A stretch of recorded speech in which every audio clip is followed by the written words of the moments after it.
على حبيبك خير الخلق كلهم محمد سيد الكونين والثقلين والفريقين من عرب ومن عجم هو الحبيب الذي ترجى شفاعته هو الحبيب.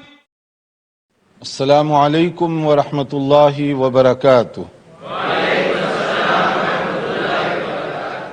الحمد للہ رب العالمین وصلی اللہ وسلم علی نبینا محمد وعلی آلہ وصحبہ اجمعین ومن تبعہ بإحسان الی یوم الدین. اما بعد.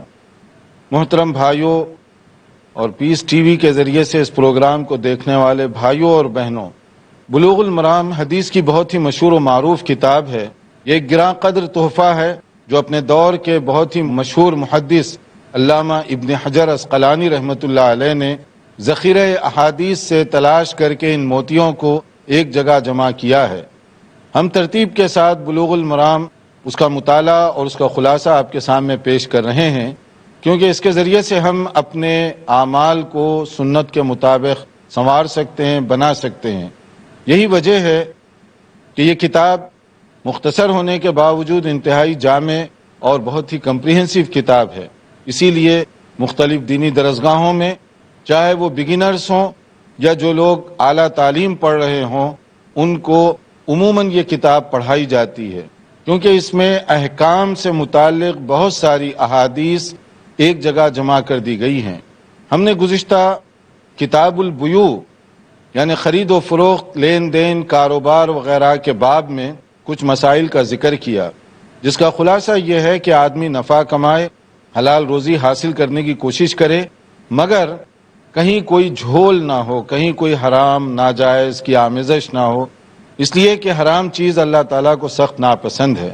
اور ہم نے بتایا کہ اگر کوئی آدمی حلال کاروبار یا حلال آمدنی کو چھوڑ کر حرام ذریعے کو اپناتا ہے تو اس کے کتنے نقصانات ہیں، اور مجھے یقین ہے کہ آپ لوگ اس کو یاد رکھے ہوئے ہوں گے. حرام کی وجہ سے جو ایک بڑا نقصان ہے کہ اس کی دعائیں قبول نہیں ہوتی، کیونکہ صحیح مسلم میں بڑا کلیئر بتایا گیا کہ ایک آدمی جو مشکلات اور پرابلم میں گھرا ہوا ہو اور اس کی روزی حرام کی ہے تو اللہ تعالیٰ بھی اس کی دعا کو قبول نہیں فرمائے گا. اسی طرح اس کے مختلف اور نقصانات بھی ہیں. اب آگے چلیے کہ اسلامی طبیعت کو آپ پہچانیے کہ یہ رسول رحمت صلی اللہ علیہ وسلم کی کتنی مہربانی ہے، اپنی امت کو کوئی ایسے تاریک یا کوئی ایسا گوشہ نہیں چھوڑا جو ان کے لیے مشکلات پیدا کرے. ہر جگہ آپ نے رہنمائی فرمائی، خرید و فروخت میں بھی، کاروبار میں بھی، تجارت میں بھی، اور عبادات وغیرہ ساری چیزوں میں. ہمارے ہاں عام طور پر سنت کا مطلب یہ لیا جاتا ہے کہ مسجد میں آپ جب تک بیٹھے ہیں نماز کیسے پڑھیں، نماز کی کتنی رکعت ہے، فرض سے پہلے یا بعد میں کتنی سنت پڑھیں. یہ ایک اچھا جذبہ ہے، مگر سنت صرف مسجد میں نہیں ہے، مارکیٹ میں بھی سنت ہے، کاروبار میں بھی سنت ہے، گھریلو زندگی میں بھی سنت ہے، مگر عام طور پر ہم پک اینڈ چوز کے عادی ہیں. مطلب کیا ہے؟ جیسے آپ گروسری شاپ میں جاتے ہیں خریدنے کے لیے، سبزی ترکاری میں سے جو چیز پسند آئی وہ چن لیے اور جو پسند نہیں آئی اس کو چھوڑ دیے. ہم دین کو بھی اسی طرح سے سمجھ بیٹھے کہ جو چیز ہماری پسند میں آیا اس کو ہم لے لیے اور باقی چیزوں کو چھوڑ دیے، چاہے وہ رسول کی تعلیمات ہوں، چاہے وہ اسی طرح سے ثابت شدہ مسئلہ ہو. لہٰذا ضرورت ہے تمام کاروباری لوگوں کو، تاجر حضرات کو، ملازمت کرنے والوں کو، لیبر پیشہ لوگوں کو کہ وہ نبی کریم صلی اللہ علیہ وسلم کی جو ہدایات ہیں اسی کے مطابق زندگی بسر کریں. مثلا خرید و فروخت یا نفع کمانے میں جو چیزیں حرام کی ہیں اس سے منع کر دیا گیا. علامہ ابن حجر عسقلانی رحمۃ اللہ علیہ نے نہایت جاں فشانی کے ساتھ بلوغ المرام میں یہ چیزیں ترتیب کے ساتھ جمع کی ہیں. ایک حدیث جو بہت ہی اتھینٹک ہے صحیح بخاری اور مسلم کی، نہا رسول اللہ صلی اللہ علیہ وسلم عن ثمن الکلب، کہ چند چیزوں سے نبی کریم صلی اللہ علیہ وسلم نے خاص طور پر منع فرمایا. ان میں سے ایک کیا ہے؟ مثلا کتے کے کاروبار، ڈاگ، وہ حرام کر دیا گیا. نبی صلی اللہ علیہ وسلم نے منع فرمایا کہ تم کتے کے کاروبار مت کرو. اور اسی طرح وہ مہر البغی، یعنی حرام اور ناجائز کاروبار کرنے والی پیشہ ور خاتون جو ہوتی ہیں، یعنی پراسٹیٹیوشن وغیرہ وغیرہ، اس کی طرف جانے والے دروازے، ہر ڈور کو بند کر دیا گیا، کیونکہ اسلام نے یہ نہیں کہا کہ تم زنا بدکاری مت کرو، ایڈلٹری مت کرو، بلکہ کہا ولا تقربوا الزنا، اس کے قریب مت جاؤ۔ روٹس بند کر دیے گئے، دروازے بند کر دیے گئے، یعنی جن راہوں پر چل کر وہ برائی کا امکان ہو، خطرہ ہو، وہ راستے کو بند کر دیا گیا تاکہ وہ نتیجہ سامنے نہ آئے، کیونکہ وہ تو ایک ایکسٹریم شکل ہے کہ رزلٹ سامنے آئے۔ آپ کو کہا جا رہا ہے وہ روٹ پر مت چلو، وہ راستے سے بچو۔ اور اسی طرح سے آپ نے کہا وہ حلوان الکاہن، اور وہ جو فرچون ٹیلر، سود سیر ہوتے ہیں، یعنی نجومی کاہن حضرات، دوسروں کی قسمت کا حال بتانے کی کوشش کرتے ہیں، اس کی جو آمدنی ہے وہ حرام سمجھی جائے گی۔ اس لیے حرام سمجھی جائے گی کہ غیب کا علم کس کو دیا گیا؟ کون بتا سکتا ہے میرا فیوچر؟ کون آپ کا فیوچر بتا سکتا ہے؟ کسی کو نہیں معلوم، لیکن نجومی حضرات بیٹھے ہوئے بتائے جا رہے ہیں کہ آپ کے فیوچر کا کیا ہوگا، آپ کے گھر میں کیا ہوگا، اسے نہیں معلوم اس کے گھر میں کیا ہوگا، اور وہ آپ کے گھر کی کیفیت دے رہا ہے۔ اور کتنے افسوس کی بات ہے کہ ہماری معزز خواتین خاص طور پر ان کے کسٹمر ہیں، ان کے کلائنٹ بنے ہوئے ہیں کہ پیک ٹائم پر ٹیلی فون کر کے اسٹوڈیو ان سے معلوم کرتی ہیں کہ یہ میرا جو شوہر ہے میرے فیوچر میں اچھا ہوگا یا برا ہوگا۔ اب وہ آپ کے شوہر کے بارے میں، اس کی فیوچر کے بارے میں، آپ کی میریٹل لائف کے بارے میں اسٹوڈیو میں بیٹھ کر وہ خبر دے رہا ہے آپ کو۔ پوچھنے والے کتنے نادان اور بتانے والے کتنے نادان ہیں، جبکہ یہ آمدنی، یہ کمائی، یہ سورس آف انکم اس کو بند کر دیا گیا۔ اسی طرح سے بعض لوگوں کو آپ نے سنا ہوگا کہ وہ پوچھتے ہیں کہ ہاں یہ ستارہ آپ کی پیدائش کے موقع پر اس جگہ تھا اور اس کے بعد یہ ہوگا، یہ ہوگا، یہ ہوگا، یعنی اس طرح کی چیزیں شریعت میں روک دی گئی، اس طرح کی چیزوں کے قریب جانے سے منع کر دیا گیا۔ تو لہٰذا جو اس کی انکم ہوگی، جو اس کی آمدنی ہوگی، وہ بھی ناجائز سمجھی جائے گی۔ لہٰذا کوئی آدمی جو نبی صلی اللہ علیہ وسلم سے محبت کرے، کوئی بہن جو محبت کرنے کا دعویٰ کرے نبی کریم صلی اللہ علیہ وآلہ وسلم سے، تو اس کے لیے یہ جائز نہیں ہے کہ وہ کاہنوں کے پاس جائے، یہ اس طرح کی خبریں بتانے والوں کے پاس جائے، چاہے وہ سود سیر ہوں، چاہے وہ فرچون ٹیلر ہوں، ان کے پاس جا کر اپنا فیوچر معلوم کرنا، اپنی قسمت کا حال معلوم کرنا، اور اچھے خاصے ان کو نذرانے کے نام پر معاوضہ دینا، یہ سب چیزیں اس سے شریعت نے منع کر دیا ہے کہ یہ چیزوں کی گنجائش قطعاً نہیں ہے۔ تو اس سے آپ اندازہ کر سکتے ہیں کہ وہ تمام چیزیں جو انسان کے لیے نقصان دہ ہیں، اور وہ چیزیں جس میں آدمی کام کرنا نہیں چاہتا یا فری میں لوگوں کے مال بٹورنا چاہتا ہے۔ ایسے ہی ہوتا ہے نا، کوئی آدمی کہتا ہے آپ کی انگلیاں دیکھ کر کہ آپ کی قسمت اچھی ہے یا بری ہے، اب اس کے لیے آپ پیمنٹ کرتے ہیں۔ کوئی کہتا ہے کہ میرے گھر کا کیا ہوگا، گھر میں بیماریاں بہت آ رہی ہیں، تو اب وہ بتائے گا کہ یہ کرتوت کا نتیجہ ہے، یہ فلاں ہے، یہ فلاں ہے، آپ اس کی ٹھیک ٹھاک خدمت کر رہے ہیں۔ تو یہ سب چیزیں جو ہے شرعی طور پر ناجائز کر دی گئیں۔ اسی طرح سے ایسے کاروبار جس میں دھوکے کے امکانات ہوں، آپ کو چاہے وہ بائر کو ہوں یا سیلر کو ہوں، خریدار کو ہوں یا فروخت کرنے والے کو ہوں، شریعت کہتی ہے کہ آپ بھی نقصان نہ اٹھائیے اور نقصان نہ پہنچائیے۔ دونوں صورتوں میں چیک اینڈ بیلنس کا اصول سامنے رکھا گیا۔ دیکھیے وہ چیزیں جس سے غیر یقینی کیفیت ہوتی ہے، انسرٹنٹی، کہ آپ کو معلوم نہیں ہے کہ یہ کرنا ہے یا نہیں کرنا ہے، اس سے منع کیا گیا۔ جیسے قسمت کے طور پر آپ کوئی کام کرتے ہیں، نبی صلی اللہ علیہ وسلم نے اس کا حکم کیا دیا، نہا رسول اللہ صلی اللہ علیہ وسلم عن بیع الحساد، اور اسی طرح سے عن بیع الغرر۔ صحیح مسلم کی حدیث ہے کہ رسول اکرم صلی اللہ علیہ وسلم نے، بعض لوگ ایسے کرتے تھے کہ کنکریاں پھینکتے، مثلا مختلف چیزیں رکھی ہوئی ہوتی، اب آپ کنکری پھینکیں، جہاں کنکری گر گئی وہ آپ کا سودا ہو گیا۔ اب وہ سستے میں ملا یا مہنگے میں ملا، آپ کی قسمت ہے۔ مثلا پہلے کہہ دیں گے 100 روپے کی چیز ہے، جہاں آپ کی کنکری پڑے گی، اب وہ آپ کی مارنے کے اوپر ہے کہ نشانے میں کتنے تیز ہیں، کہیں بھی پھر گئی، سمجھیے 10 روپے کی چیز ہے، اب آپ کو 100 روپے میں پڑ گئی وہ۔ اور یہ بھی ممکن ہے کہ 10 روپے کی چیز 100 میں پڑے، مگر یہ کاروبار کرنے والے اتنے بدھو نہیں ہوتے، بلکہ وہ زیادہ سے زیادہ مال بٹورنا چاہتے ہیں، اس سے منع کر دیا گیا۔ اور اسی طرح سے جس کے اندر دھوکہ بازی کا امکان ہو، اس سے بھی منع کیا گیا۔ اب یہ صرف اس زمانے کی بات نہیں ہے، آج بھی یہ ہوتا ہے۔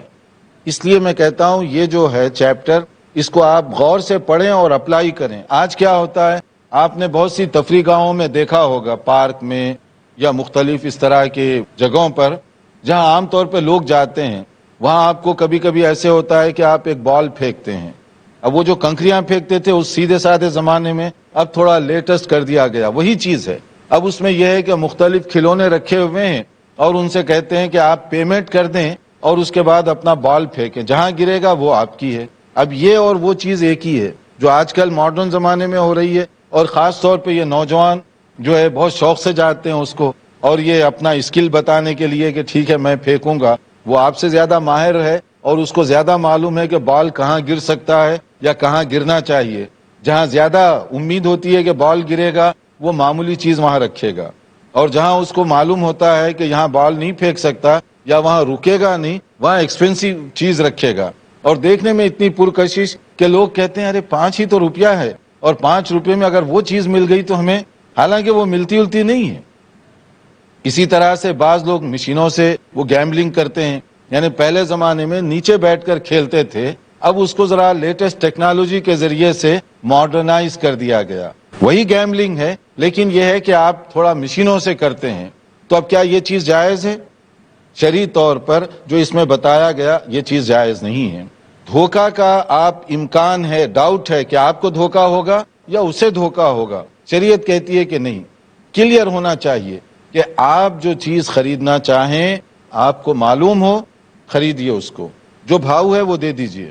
یا اسی طرح سے جو بیچنے والا ہے اس کو بھی کلیئر معلوم ہونا چاہیے۔ یہ نہیں ہے کہ آپ پتھر پھینکے، آپ جو ہے کہیں بال پھینک دیے، کہیں سے بھی نکل گیا اور وہ چیز آپ کی قسمت ہے، ایسے اس طرح کی اجازت نہیں دی گئی۔ اسی طرح ایک اور حدیث ہے جس میں نبی کریم صلی اللہ علیہ وسلم نے فرمایا اندازے سے معلوم کیے بغیر تک بندی مت کیجیے۔ مثال کے طور پہ جیسے کہا گیا من اشترى طعاما فلا يبيعه حتى يقتاله، صحیح مسلم کی حدیث ہے کہ آپ اگر کوئی چیز خریدتے ہیں، بیچنا چاہتے ہیں تو پہلے دیکھ لیں کہ کتنی ہے وہ چیز، یا تو کاؤنٹ کر لیں یا ناپ لیں یا وزن کر لیں۔ ایسا نہیں ہے کہ اندازے کے ساتھ آپ ایک مٹھی میں کوئی چیز لے لیے اور کہے کہ میرے ہاتھ میں جو کچھ چیزیں اس کی اتنی قیمت۔ اب کیا پتا ہاتھ میں 2 کھجور پکڑا ہوا ہے، 5 کھجور پکڑے ہوئے ہیں، 4 کھجور پکڑے ہوئے ہیں، دھوکا تو ہے نا۔ تو اس طرح سے کہ بھئی ہاتھ بند کیا ہوا ہے اور ایکٹنگ ایسے کر رہے ہیں جیسے پوری مٹھی میں فل ہے، حالانکہ ہوتی کچھ نہیں ہے۔ اب جب وہ قیمت لگا دیتا ہے، ہاتھ کھولیں تو معلوم ہوا کہ 2 ہی کھجور ہیں اس کے اندر، تو خریدار کا نقصان ہوا۔ دیکھتے رہیے، یہ ہمارا پروگرام وقت ہوا ہے ایک مختصر بریک کا، بریک کے بعد حاضر ہوں گے انشاءاللہ۔ محمد سید الکونین والثقلین۔ ناظرین، وقفے سے پہلے ہم بتا رہے تھے کہ خرید و فروخت میں دھوکہ یا جس چیز میں دھوکے کا امکان ہو شریعت نے اس کو جائز نہیں رکھا ہے۔ چیز کلیئر ہونی چاہیے، جو آپ بیچنا چاہیں چاہے نفع زیادہ لیں یا کم لیں لیکن ہو وہ بہت ہی کلیئر۔ اسی طریقے سے بیچنے والا اس کے سامنے بھی یہ ساری چیزیں بہت زیادہ کلیئر ہونی چاہیے۔ اب اس کے بعد ایک اور بھی مسئلہ ہے جس کے اندر لڑائی جھگڑا اس کے زیادہ امکانات ہیں، وہ اور آج کل مارکیٹ میں زیادہ چل رہا ہے۔ اسی لیے میں نے کہا اس باب کو پڑھیں گے تو آپ کو بہت ساری چیزیں ایسی معلوم ہوگی جیسے نبی کریم صلی اللہ علیہ وسلم نے 1400 سال پہلے نہیں، آج کی مارکیٹ کو دیکھ کر یہ اصول بتائے ہیں۔ لیکن یہ آج کی بات نہیں ہے بلکہ 1400 سال پہلے جو آپ نے فرما دیا وہ محفوظ کر دیا گیا احادیث کے اندر۔ ان میں سے ایک کیا ہے، وہ ڈپازٹ، اور ڈپازٹ کے ساتھ جو مسائل پیش آتے ہیں۔ کوئی چیز خریدنے کے لیے گئے تو آپ کو کبھی کبھی ڈپازٹ رکھنا پڑتا ہے۔ اب ڈپازٹ آپ رکھ دیتے ہیں اور اس کے بعد آپ کا مائنڈ بدل گیا تو وہ چیز خریدیں گے یا نہیں خریدیں گے؟ تو کیا ہوگا، ڈپازٹ واپس ملے گا یا نہیں ملے گا؟ اگر ڈپازٹ واپس نہ ملے تو وہ آپ کا ڈپازٹ کی جو رقم ہے وہ لے سکتا ہے یا نہیں لے سکتا؟ تو اس میں اب شریعت کیا کہتی ہے؟ تو شریعت دیکھیے، نہا رسول اللہ صلی اللہ علیہ وسلم عن بیع العربان، کہ رسول اکرم صلی اللہ علیہ وسلم نے اس طرح کرنے سے منع فرمایا ان جنرل، لیکن اس کی تفصیل یہ ہے کہ مثال کے طور پہ کوئی خاص چیز ہے اور وہ مارکیٹ میں اس کا شارٹیج ہے، آپ خریدنا چاہتے ہیں، وہ چیز پسند آ گئی اور آپ جو ہے ایک ڈپازٹ دے دیتے ہیں اس کو کہ بھائی میں 2 گھنٹے کے بعد یا 2 دن 4 دن کے بعد آ کر فل پیمنٹ کروں گا. اب آپ کے لیے وہ روک کر رکھتا ہے. اب آپ اچانک مائنڈ بدل دیتے ہیں اور کہتے ہیں میں نہیں خریدوں گا. اگر ایسی صورت میں دکاندار کا نقصان ہو رہا ہے تو وہ ڈپازٹ کی رقم سے وہ پورا کر سکتا ہے اپنا نقصان، کیونکہ آپ نے اس کو نقصان پہنچایا. آپ نے کہا تھا کہ میں خریدوں گا، ورنہ دوسرے کسٹمر ہیں ان کو وہ بیچ سکتا تھا. آپ کی وجہ سے وہ روکے رکھا، تو اس لیے اب اس کا جو نقصان ہوگا آپ جو ڈپازٹ دے رہے ہیں اس سے وہ واپس لے سکتا ہے. اور اگر کوئی ایسی چیز ہو جس میں اس کا کوئی نقصان نہیں ہے تو ایسی صورت میں دکاندار کے لیے چاہیے کہ وہ آپ کی رقم پوری واپس کرے، کیونکہ اس کی وجہ سے اس کو کوئی نقصان نہیں پہنچا. تو اس طرح سے نہ کسٹمر کا نقصان نہ دکاندار کا نقصان، دونوں چیزوں کے اندر بیلنس رکھا گیا ہے. تو عام طور پہ یہ ڈپازٹ اور اس طرح کی چیزیں آپ نے دیکھا ہوگا کہ مارکیٹ کے اندر بہت زیادہ لوگ اس کو استعمال کرتے ہیں. اسی طرح سے بعض اوقات یہ بھی ہوتا ہے کہ آپ ایک چیز خریدتے ہیں ایک جگہ پر، اور وہ چیز خریدنے کے بعد اسی دکان پر ٹھہر کر ری سیل کرنا چاہتے ہیں کسی اور کو. کر سکتے ہیں اس طرح؟ یعنی آپ مارکیٹ میں گئے، ایک دکان سے چیز آپ نے خریدی، پیچھے آپ نے دیکھا کہ لوگ آ رہے ہیں اور وہیں ٹھہر کر آپ اس کو بیچ رہے ہیں. تو شریعت کہتی ہے ایسا مت کرو. شریعت یہ کہتی ہے کہ وہ چیز پہلے اپنے قبضے میں لے لو اور وہاں سے ہٹ جاؤ، چاہے اپنے مارکیٹ سے باہر چلے جاؤ، دکان سے آگے پیچھے ہو جاؤ. اس کے بعد اگر کسی کو بیچنا چاہتے ہیں پھر اس کے ساتھ کانٹیکٹ کرو، پھر اس کے ساتھ بیچو. وہیں پر ٹھہر کر اگر آپ کریں گے ری سیل تو کیا ہوگا؟ اس کی وجہ سے جھگڑا ہو سکتا ہے، دکاندار آپ کی پٹائی کر دے گا یا کم سے کم ناراض ہوگا کہ آپ نے میرا حق مار دیا. وہ آپ کو سمجھ لیجئے کہ کوئی چیز 100 روپے میں بیچ رہا ہے اور پھر وہ باہر جو دوسرا آدمی ٹھہرا ہوا ہے وہ 110 میں خریدنا چاہتا ہے، وہیں پر آپ 110 میں سیل کریں گے تو کس کو تکلیف ہوگی؟ دکاندار کو تکلیف ہوگی. اس لیے تکلیف ہوگی کہ وہ سوچے گا کہ یہ میری ہی دکان پر ٹھہر کر 10 روپے نفع کما رہا ہے اسی وقت، تو یہ اس کو قبول نہیں کرے گا. پھر اس میں ایک اور جھگڑا بھی پیدا ہوگا. دکاندار کی دکان کی قیمت، کرایہ اور اس کے جو اخراجات ہیں وہ کون دے رہا ہے؟ دکاندار دے رہا ہے. اور آپ تو کچھ دیے نہیں اور آپ کو نفع فری میں مل رہا ہے. تو اس سے کیا ہوگا؟ رقابت اور حسد کے جذبات پیدا ہوں گے. اس لیے شریعت یہ کہتی ہے کہ اگر کوئی اس طرح کی چیز آپ خریدیں تو پہلے کیا کرو؟ اپنے قبضے میں لے لو. خریدا، بھاؤ تاؤ پورا ہو گیا، پیمنٹ ہو گئی، اپنے قبضے میں کر لیا، وہاں سے نکل گئے. اب آگے جانے کے بعد یہ آپ کی مرضی ہے کہ آپ اس کو دوبارہ کسی کو سیل کر دیں، زیادہ قیمت لیں، کم قیمت لیں، وہاں سے ہٹ جانا یہ ہے. ایک موقع پر ایسے ہوا جیسے کہ ایک مشہور صحابی ہیں حضرت عبداللہ بن عمر رضی اللہ عنہما. حضرت عبداللہ کو کون جانتے ہیں آپ میں سے؟ بہت مشہور صحابی ہیں. کس کے بیٹے ہیں؟ ماشاءاللہ. جی، عمر بن خطاب. ماشاءاللہ. حضرت عمر بن خطاب رضی اللہ تعالیٰ عنہ جو خلیفہ ثانی ہیں، بہت بڑے مشہور صحابی ہیں، ان کے فرزند حضرت عبداللہ. اور حضرت عبداللہ جو ہے یہ رسول اکرم صلی اللہ علیہ وسلم سے بہت ٹوٹ کر محبت کرنے والے صحابی تھے، شہدائی رسول صلی اللہ علیہ وسلم. تو وہ ایک مرتبہ گئے، انہوں نے ایک چیز خریدی اور اس کے بعد ایک اچھا کسٹمر ان کو مل گیا. وہ چاہتے تھے کہ بیچیں، لیکن پیچھے ایک اور صحابی تھے حضرت زید بن ثابت رضی اللہ عنہ، بہت بڑے درجے کے صحابی. انہوں نے ان کے ہاتھ کو روکا اور کہا کہ نہ، اس طرح نہیں کر سکتے آپ، منع کیا گیا ہے، نبی کریم صلی اللہ علیہ وسلم نے اس سے روکا ہے. تو پھر وہ باز آ گئے اس سے. اس میں 2 باتیں معلوم ہوئی. پہلی بات تو یہ معلوم ہوئی کہ صحابہ کرام کے اندر بھی ماشاءاللہ بعض صحابہ بہت اچھے تاجر تھے، بہت اچھی تجارت کرتے تھے وہ. اور دوسرا یہ بھی معلوم ہوا کہ صحابہ کرام کی یہ پہچان تھی کہ جب بھی کبھی کوئی چیز نبی کریم صلی اللہ علیہ وسلم کے ریفرنس سے آپ کے حوالے سے پیش کی جائے تو فوری اس کو کیا کرتے تھے؟ وہ قبول کر لیتے تھے، اسی وقت قبول کرتے تھے. اور اب کیا کرتے ہیں اکثر لوگ؟ نبی صلی اللہ علیہ وسلم کی کوئی سنت یا حدیث پیش کی جائے تو وہ کہتے ہیں ہاں ہے تو حدیث، مگر، اگر، لیکن، یعنی اف اور بٹ میں ہم حدیث کو ٹال دیتے ہیں. یعنی ہمارا عجیب طریقہ ہے کہ ہم نبی کریم صلی اللہ علیہ وسلم کی جو فرامین ہے اس کو صحابہ کے طریقے کے مطابق قبول کرنے کے لیے تیار نہیں ہے، بلکہ تردد کرتے ہیں. اچھا ہوگا، حدیث تو ہے، مگر یا لیکن یہ ہوگا، تو یہ اف اور بٹ کی کوئی بات نہیں ہے. جب کوئی مسئلہ ثابت ہو جائے حدیث کے ذریعے سے تو اس کو کیا کرنا چاہیے؟ قبول کر لینا چاہیے، جیسے حضرت عبداللہ نے کیا۔ جیسے ہی نبی کے حوالے سے ایک بات آئی انہوں نے کیا کیا؟ ختم، کاروبار نہیں وہاں پر، جیسے بتایا گیا ویسے ہی۔ یہ ہے صحابہ کرام رضوان اللہ تعالی علیہم اجمعین اور ان کی شان۔ اور اب اسی طرح سے ایک اور کاروباری آج کل بھی بہت زیادہ وہ ہوتا ہے، وہ منی ایکسچینج کا مسئلہ ہے، کاروبار میں کرنسی اور اس کے مطابق خرید و فروخت کرنا۔ تو اب دیکھیے کرنسی وغیرہ کا آج کل جو ہے کاروبار وہ ایک مستقل جاب بنا ہوا ہے، اور اس میں لوگ اسپیشلائزیشن کرتے ہیں، جو لوگ جانتے ہیں وہ اسی کے اندر بہت ماہر بھی ہوتے ہیں۔ اب اس کو ہم حدیث سے کیسے چیک کریں گے؟ مثلا پاؤنڈ کے ذریعے سے ڈالر، یا ڈالر کے عوض میں روپیس، یا روپیس کے عوض میں ریال، کیا آپ بیچ سکتے ہیں، خرید سکتے ہیں یا نہیں خرید سکتے؟ تو ہمارے لیے تو ہر چیز کی دلیل چاہیے، اور وہ دلیل کہاں سے لائیں گے آپ؟ وہ دلیل حدیث میں ملے گی۔ اب دیکھیے نبی کریم صلی اللہ علیہ وسلم کے ایک صحابی ہیں حضرت عبداللہ ابن عمر، تو انہوں نے نبی صلی اللہ علیہ وسلم سے اس سلسلے میں دریافت کیا، قلت یا رسول اللہ صلی اللہ علیہ وسلم انی ابیع الابل بالبقیع فابیع بالدنانیر وآخذ الدراہم وابیع بالدراہم وآخذ الدنانیر۔ میں اونٹ کا جنرلی کاروبار کرتا ہوں، تو کبھی اونٹ کو دینار کے عوض میں اور پھر دینار کو درہم سے اور درہم کو دینار سے بیچتا ہوں۔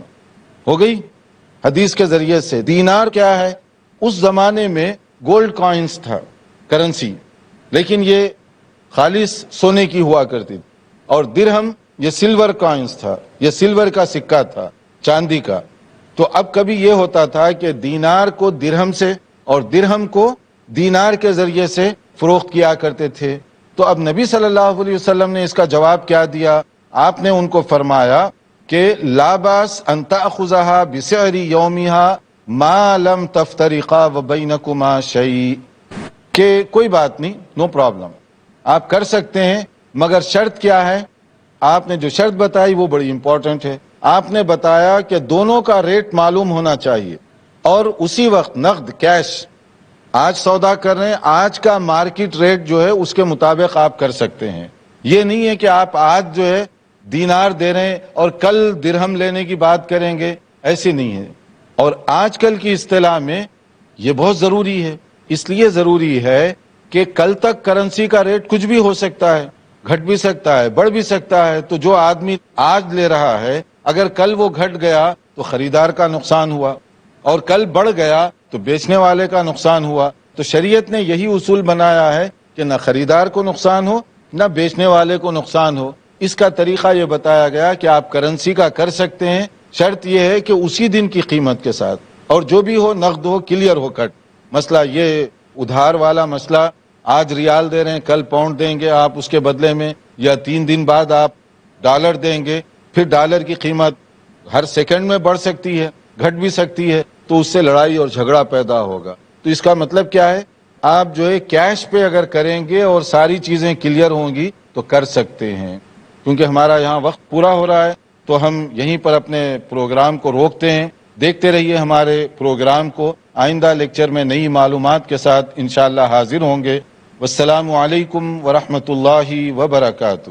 مولاي صل وسلم دائما أبدا على حبيبك خير الخلق كلهم